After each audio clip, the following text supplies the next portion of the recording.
Dear students, plus 1 accountancy, December 2025. Second terminal question paper 29th question. Two parts under A part.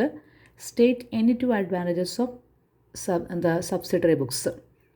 നമ്മുടെ subsidiary books എന്ന് പറയുമ്പോൾ അല്ലെങ്കിൽ special journals എന്ന് പറഞ്ഞാൽ നമ്മുടെ sales day book, purchase day book, sales returns, purchase returns അങ്ങനെ പോകുന്നു. Bills receivables അതിൻ്റെ അഡ്വാൻറ്റേജസ് നോട്ട് ചെയ്യാം. ദെൻ അതിൽ part B prepare A correct cash book after rectifying the mistakes. നമുക്കൊരു സിംഗിൾ കോളം ക്യാഷ് ബുക്ക് തന്നിട്ടുണ്ട്, അതിൽ കുറച്ച് മിസ്റ്റേക്സ് ഉണ്ട്, അത് റെക്ടിഫൈ ചെയ്യണം. എന്നിട്ട് prepare A new cash book. കുട്ടികൾ പ്രോബ്ലം ചെയ്യുന്ന മുമ്പ് ഒരു കാര്യം മനസ്സിലാക്കണം. നമ്മളുടെ അസറ്റ്സ്, എക്സ്പെൻസ് ഇതിൻ്റെ എല്ലാം ഓപ്പണിംഗ് ബാലൻസുകൾ എപ്പോഴും ഡെബിറ്റ് ആയിരിക്കും. ഇതിൻ്റെയൊക്കെ അക്കൗണ്ട് ലെഡ്ജറുകൾ സ്റ്റാർട്ട് ചെയ്യുമ്പോൾ അല്ലെങ്കിൽ അക്കൗണ്ട്സ് സ്റ്റാർട്ട് ചെയ്യുമ്പോൾ നമ്മൾ അതിൻ്റെ ഓപ്പണിംഗ് ബാലൻസിൽ എപ്പോഴും ഡെബിറ്റ് ബാലൻസ് ആയിരിക്കും. അതുപോലെ ക്യാപിറ്റൽ, ലയബിലിറ്റി, ഇൻകം അക്കൗണ്ട് ഇതിൻ്റെ ഈ അക്കൗണ്ടുകളുടെ എല്ലാം ഓപ്പണിംഗ് ബാലൻസ് ക്രെഡിറ്റ് ആയിരിക്കും. അതായത് ഇതെല്ലാം തുടങ്ങുന്നത് ക്രെഡിറ്റ് സൈഡിലായിരിക്കും ഇതിൻ്റെ ഓപ്പണിംഗ് ബാലൻസ് സ്റ്റാർട്ട് ചെയ്യുന്നത്. അപ്പോൾ നമ്മൾ പറഞ്ഞു അസറ്റ്, എക്സ്പെൻസ് ഇതിനെല്ലാം ഓപ്പണിംഗ് ബാലൻസ് ഡെബിറ്റ് ആണെന്ന് പറഞ്ഞു. അപ്പോൾ നമുക്ക് അസറ്റുകളുടെ എക്സാമ്പിൾ അറിയാം, like cash, bank, then bills receivable, debtors, fixed asset like plant and machinery, then furniture ഇതെല്ലാം അസറ്റുകളാണ്. ഇതിൻ്റെ എല്ലാം നമ്മൾ അക്കൗണ്ട് പ്രിപ്പയർ ചെയ്യുമ്പോൾ ഈ അക്കൗണ്ടിലെല്ലാം തുടങ്ങേണ്ടത് ഡെബിറ്റ് സൈഡിലായിരിക്കണം ഇതിൻ്റെ ഓപ്പണിംഗ് ബാലൻസ് കൊടുക്കേണ്ടത്. പക്ഷേ ഇതിനൊരു എക്സംഷനുള്ളത്, നമ്മൾ ബാങ്ക് ചെയ്യുമ്പോൾ ചില കേസുകളിൽ ബാങ്ക് അക്കൗണ്ട് പ്രിപ്പയർ ചെയ്യുമ്പോൾ ബാങ്കിൻ്റെ ഓപ്പണിംഗ് ബാലൻസ് ക്രെഡിറ്റ് സൈഡിൽ വരാം. എന്ന് പറഞ്ഞാൽ ബാങ്ക് ഓവർ ഡ്രാഫ്റ്റ് വരാൻ സാധ്യതയുണ്ട്. അപ്പോൾ അതുകൊണ്ട് ബാക്കി എല്ലാ അസറ്റുകളും എക്സ്പെൻസുകളും എപ്പോഴും ഡെബിറ്റ് സൈഡിലായിരിക്കും അതിൻ്റെ ഓപ്പണിംഗ് ബാലൻസുകൾ നമ്മൾ തുടങ്ങി അക്കൗണ്ട് സ്റ്റാർട്ട് ചെയ്യേണ്ടത്. അടുത്തത് നമുക്ക് ഈ ക്വസ്റ്റ്യനിലെ മിസ്റ്റേക്സ് എന്താണെന്ന് നോക്കാം. ഫസ്റ്റ്ലി ഇതിലെ മിസ്റ്റേക്ക് നമുക്കറിയാം, സിമ്പിൾ കോളം ക്യാഷ് ബുക്കിൽ receipt side, payment side. Receipt side means all receipt in the form of cash and all payments in the form of cash. നമുക്ക് എന്തെല്ലാം ക്യാഷായിട്ട് കിട്ടിയിട്ടുണ്ടോ അതെല്ലാം ഇവിടെ റെക്കോർഡ് ചെയ്യുക. എന്തെല്ലാം പേയ്മെൻറ്റുകൾ ക്യാഷായിട്ട് കൊടുത്തിട്ടുണ്ടോ അതെല്ലാം പേയ്മെൻറ്റ്സിൽ റെക്കോർഡ് ചെയ്യുക. അപ്പോൾ ആദ്യം ക്വസ്റ്റ്യനിൽ മിസ്റ്റേക്ക് നമ്മൾ കണ്ടുപിടിക്കണം. ഇതിൽ firstly by balance brought on opening balance. ഞാൻ ഓൾറെഡി പറഞ്ഞു, ഇതൊരു ക്യാഷ് ബുക്ക് എന്ന് പറയുന്നത് അല്ലെങ്കിൽ ക്യാഷ് അക്കൗണ്ട് എന്ന് പറയുന്നത് ഒരു ഡെബിറ്റ് ബാലൻസ് ഐറ്റമാണ്, അസറ്റാണ് ക്യാഷ്.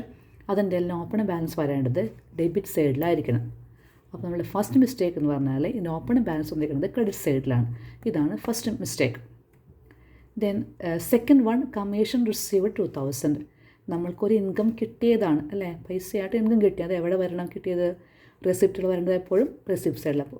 അപ്പോൾ സെക്കൻഡ് മിസ്റ്റേക്ക് കമ്മീഷൻ റിസീവ്ഡ് എവിടെ നോട്ട് ചെയ്തു? പേയ്മെൻറ്റ്സിൽ നോട്ട് ചെയ്തു. അത് വരേണ്ടത് റെസിപ്റ്റ് സൈഡിലാണ്. Then third one, Ashok account goods purchased on credit. അതായത് ക്യാഷ് ബുക്ക് എന്ന് പറഞ്ഞാൽ it record only the payment of cash and only the receipt of cash.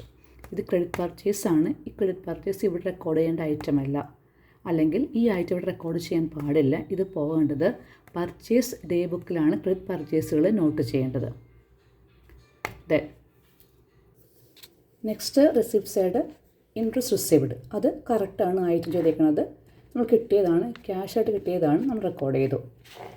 Next Thomas account cash purchases. നമുക്കറിയാം ഇത് പേയ്മെൻ്റ് ആണ്, ഇത് ഇവിടെ വരേണ്ട ഐറ്റം അല്ല, ഇത് പേയ്മെൻറ്റ് സൈഡിലേക്ക് പോകണം. അതുപോലെ തന്നെ റെൻറ്റ് പെയ്ഡ്, ഇത് പേയ്മെൻറ്റ് സൈഡിലേക്ക് പോകണം. അപ്പോൾ ഇത്രയും മിസ്റ്റേക്കുകളാണ് നമ്മൾക്ക് ഈ ബുക്കിലേക്ക് വന്നിരിക്കുന്നത്. ഇനി ഈ ബാലൻസ് കാര്യം എന്താണെന്ന് ചോദിച്ചാൽ ഇവരെടുത്തിരിക്കുന്ന മിസ്റ്റേക്ക് റിസൾട്ടാണ് ഈ കിട്ടിയിരിക്കുന്ന ക്ലോസിംഗ് ബാലൻസ്. നമ്മളിത് ആൻസർ ചെയ്യുമ്പോൾ ഇതിൻ്റെ കോളംസ് ഒക്കെ വരയ്ക്കുക. ദെൻ റിസീപ്റ്റ് സൈഡിൽ first opening balance debit side 15,000.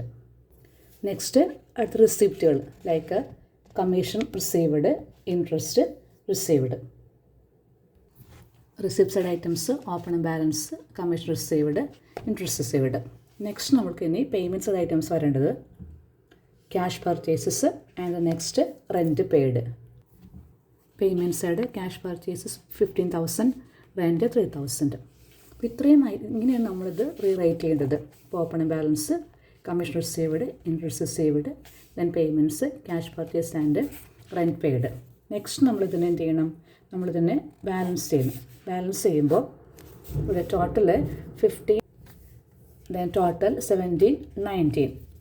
Then ഇവിടെ നമുക്ക് എത്രയുണ്ട്? ഇവിടെ 18,000 ഉള്ളൂ. സോ ടോട്ടൽ ഹയസ്റ്റ് എമൗണ്ട് കുട്ടികൾക്ക് അറിയാവുന്നതാണ്. ബാലൻസിങ് ഏതാണ് വലിയ എമൗണ്ട് അത് ടോട്ടലായിട്ട് നോട്ട് ചെയ്യുക. അപ്പോൾ ഡെബിറ്റ് സൈഡ് നമുക്കത് 19,000ഉം ക്രെഡിറ്റ് സൈഡ് 18,000 ആണ്. അപ്പോൾ വലുത് 19,000 നോട്ട് ചെയ്യുക. 19,000 അതാണ് ടോട്ടൽ. ദെൻ അതിൻ്റെ ഡിഫറൻസ് എടുക്കുക.